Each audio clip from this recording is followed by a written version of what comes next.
بسم اللہ والصلاۃ والسلام علی رسول اللہ۔ اس نشست میں ہم سحری اور افطاری کے احکام روزے سے متعلق جو ہیں ان کو بیان کریں گے۔ سحری کرنا یعنی صبح صادق سے پہلے کچھ کھا پی لینا، یہ سنت مصطفیٰ صلی اللہ علیہ وسلم ہے۔ حضور علیہ الصلاۃ والسلام نے اس کی تاکید فرمائی ہے کہ سحری کھایا کرو، سحری میں برکت ہے۔ اور سحری کا وقت جو ہے وہ تو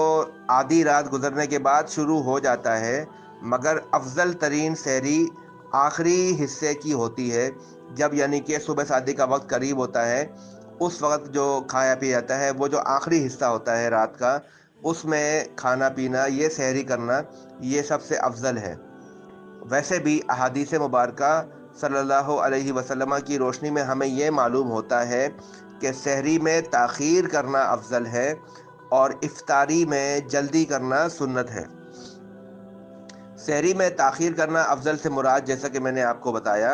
کہ سحری کا وقت تو نصف شب سے ہی شروع ہو جاتا ہے، لیکن تاخیر کرنے سے مراد یہ ہے کہ جب وقت ختم ہوتا ہے، صبح صادق شروع ہوتی ہے، اس سے پہلے آدھا گھنٹہ ایک گھنٹہ پہلے اٹھ کر سحری کرنا یہ زیادہ بہتر ہے، تاکہ جو کھانا پینا ہے وہ آخری وقت تک ہو، تاکہ وہ پھر ہمت اور طاقت برقرار رہے اور پورا دن جو بھوکا پیاسا رہنا ہے اس میں انسان کو ایک سپورٹ حاصل ہو۔ سحری میں تاخیر کرنا افضل ہے، لیکن اس سے یہ مراد نہیں ہے کہ نماز فجر کا وقت داخل ہو جائے اور پھر بھی ہم کھا پی رہے ہوں، جیسا کہ ہمارے ہاں آج کل یہ غلطی پائی جاتی ہے عمومی طور پر، کہ فجر کی اذان ہو رہی ہوتی ہے اور ہم لوگ پانی کا گلاس پی رہے ہوتے ہیں، یا جو بھی چیز ہمارے پاس ہوتی ہے ہم اس سے کھا پی رہے ہوتے ہیں۔ ایسا کرنا روزے کو برباد کرنے کے مترادف ہے۔ روزہ آپ کا ہوا ہی نہیں، کیونکہ نماز فجر کی جو اذان دی جاتی ہے، اذان فجر جو ہوتی ہے، وہ نماز فجر کے وقت کے داخل ہونے کے بعد دی جاتی ہے اور سحری کا وقت ختم ہونے کے بعد دی جاتی ہے۔ سحری کا وقت ختم ہونے کے بعد اذان جب ہو رہی ہو تو اس کے اندر کھانا پینا کس طرح سے جائز ہو سکتا ہے اور کس طرح سے روزے کو برقرار رکھ سکتا ہے؟ روزہ تو بالکل ہوا ہی نہیں اگر جان بوجھ کر کسی نے اس طرح سے کیا۔ اور اس حوالے سے بعض ہمارے حضرات جو ہیں وہ ایک حدیث مبارکہ بہت زیادہ رمضان کے مہینوں میں سرکولیٹ کرتے ہیں، جس میں رسول اللہ صلی اللہ تعالیٰ علیہ وسلم کا یہ فرمان بیان کیا جاتا ہے: اذا سمع احدکم النداء والاناء علی یدہ، کہ جب کوئی اذان کی آواز سنے اور برتن اس کے ہاتھ میں ہو، کھانے کا برتن اس کے ہاتھ میں ہو، فلا یدعہ، تو وہ اس برتن کو زمین پر نیچے نہ رکھے، حتی یقضی حاجتہ منہ، یہاں تک کہ اپنی جو حاجت ہے اس برتن سے اس کو پوری نہ کر لے۔ گویا اس حدیث مبارکہ سے یہ بات بیان کرنے کی کوشش کی جاتی ہے کہ اگر اذان کی آواز آ جائے تب بھی آپ کے پاس اگر پانی کا گلاس یا کوئی کھانے پینے کی چیز ہے تو جو آپ کی ضرورت ہے، جو آپ کی حاجت ہے، اس کو پورا کر لیا جائے۔ بھلے اذان ہوتی رہے، آپ کھاتے رہیں پیتے رہیں، اس سے کوئی مسئلہ نہیں ہوتا۔ گویا یہ حدیث ذکر کر کے یہ مسئلہ ثابت کرنے کی کوشش کی جاتی ہے، حالانکہ یہ بات بالکل غلط ہے اور یہ غلط فہم ہے حدیث کا۔ نمبر ایک تو پہلے تو یہ بات سمجھیں کہ اس حدیث میں کہیں پر یہ بات ذکر ہی نہیں ہوئی کہ رمضان کے دنوں کے حوالے سے یہ حدیث ہے اور صبح کی اذان کے حوالے سے یہ حدیث ہے کہ انسان سحری کر رہا ہو اور صبح کی اذان کا وقت ہو جائے اور اذان شروع ہو جائے، اذان کی آواز کانوں میں آ رہی ہو، تب بھی آپ کھاتے رہے پیتے رہے، کوئی مسئلہ نہیں۔ یہاں پر کوئی لفظ ایسا نہیں ہے۔ اذا سمع احدکم النداء، جب تمہیں کوئی اذان کی آواز آئے، والاناء علی یدہ، اور تمہارے ہاتھ میں کھانے کا برتن ہو، تو یہ تو ایک عمومی بات ہو رہی ہے کہ اذان کے دوران کھانا پینا جائز ہے۔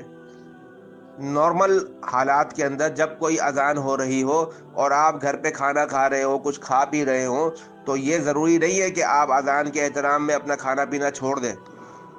بلکہ آپ کھا پی سکتے ہیں اذان کے دوران۔ اس حدیث میں تو یہ بات ہو رہی ہے۔ اس پر فٹ کرنے کی کوشش کرنا کہ دیکھیں جی یہ حدیث میں آ گیا، لہذا اب اگر اذان ہو رہی ہو، کسی کی دوائی رہ گئی، کسی کا کچھ کھانا رہ گیا، اس کو آخر میں یاد آیا، تو بھلے اذان ہو رہی ہو تو وہ جلدی سے اپنی دوائی کھا لے، جلدی سے جناب علی وہ 1-2 گلاس پانی کے پی لے، اس میں کوئی حرج نہیں ہے۔ یہ مسئلہ اس حدیث سے نکلتا ہی نہیں ہے۔ اور اگر کوئی یہ کہے کہ یہ حدیث جس باب کے اندر اور جس کتاب میں بیان کی گئی ہے، حدیث کی کتاب میں، یعنی کہ صحاح ستہ کے اندر یہ حدیث موجود ہے اور کتاب الصیام کے ماتحت ہے، تو اس سے پتہ چلتا ہے کہ یہ روزے ہی کی حوالے سے بات ہو رہی ہے، اور یہاں پر لا محالہ فجر کی نماز کی بات اذان کی بات ہو رہی ہے۔ تو پھر ہم ان سے یہ عرض کریں گے کہ یہ حدیث آپ کو دوسری احادیث کے ساتھ ملا کر اس کے مفہوم کو سمجھنے کی ضرورت ہے، جیسا کہ دوسری احادیث کے اندر یہ بات موجود ہے کہ حضرت بلال رضی اللہ تعالی عنہ نماز تہجد کے لیے اذان دیا کرتے تھے، اور یہاں پر جس اذان پر کھانے پینے کی اجازت کا حکم بیان ہو رہا ہے وہ نماز تہجد کے لیے دی گئی اذان کا حکم ہے۔ وگرنہ اگر یہ مفہوم نہ لیا جائے تو قرآن کی واضح آیت کی خلاف ورزی ہوتی ہے، جس میں اللہ نے خود فرما دیا کہ جو روزہ ہے وہ صبح سحری کے وقت سے لے کر کے غروب آفتاب تک کھانے پینے سے رکنے کا نام ہے۔ جب وہاں پر یہ واضح طور پر قرآن کی آیت میں آ گیا تو یہ کیسے ممکن ہے کہ فجر کا وقت داخل ہو گیا، صبح صادق شروع ہو گئی اور اس کے بعد بھی کھانا پینا جائز ہو؟ یہ تو قرآن کے خلاف ہے۔ لہذا مفہوم حدیث کو قرآن کی مطابقت میں اور دیگر احادیث کی روشنی میں مفہوم کو سمجھنے کی کوشش کی جائے گی، نہ کہ ظاہری مفہوم کی بنیاد پر حکم لگایا جائے گا۔ تو بہرحال سحری میں تاخیر کرنا افضل ضرور ہے، لیکن اس کا یہ مطلب نہیں ہے کہ ادھر سحری کا وقت ختم ہو گیا، فجر کی اذان شروع ہو گئی اور آپ کھاتے پیتے رہیں، اس طرح سے آپ کا روزہ نہیں ہوگا۔ اور افطاری میں جلدی کرنا یہ بھی سنت ہے، لیکن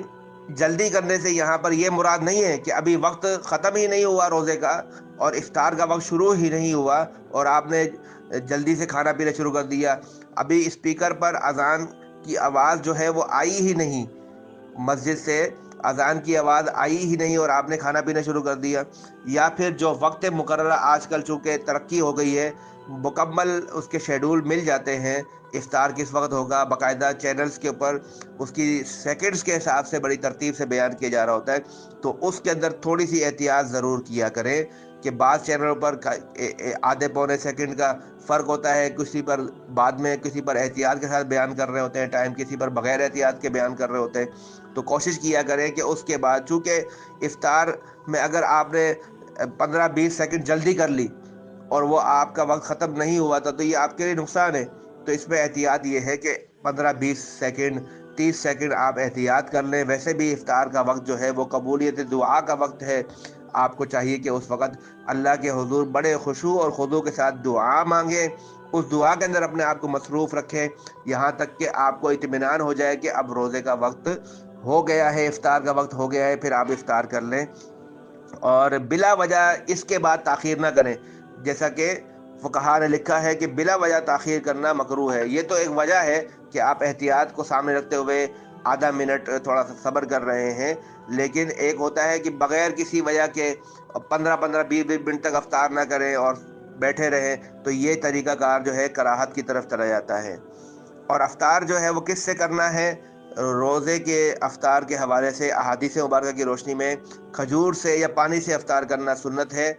وگرنہ آپ کسی بھی چیز سے روزہ کھول سکتے ہیں جو بھی آپ کے پاس حلال رزق میسر آئے۔ اور سحری کے وقت جب آپ روزہ رکھیں تو آپ وہ دعا پڑھ سکتے ہیں نیت کے ساتھ، وَبِصَوْمِ غَدٍ نَوَيْتُ مِنْ شَهْرِ رمضان۔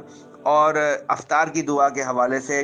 مختلف دعائیں ہمارے پاس موجود ہیں۔ نمبر 1 تو اللہم انی لک صمت وبک آمنت وعلیک توکلت وعلی رزقک افطرت، یہ بھی پڑھ سکتے ہیں۔ اسی طرح سے ذہب الظمأ وابتلت العروق وثبت الاجر انشاءاللہ، یہ دعا بھی پڑھ سکتے ہیں۔ اور بسم اللہ وعلی برکت اللہ کہہ کر کے آپ روزہ افطار کر سکتے ہیں۔ اللہ تعالی ہمیں ان مسائل کو سمجھنے کی توفیق عطا فرمائے۔